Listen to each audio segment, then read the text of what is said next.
Öldüm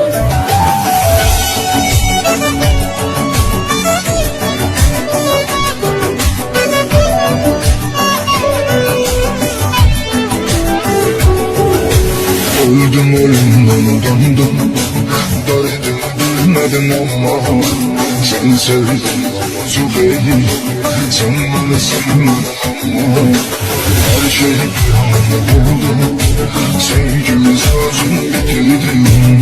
Hayatım karanlık oldu, yeni bir ömür bitirdim.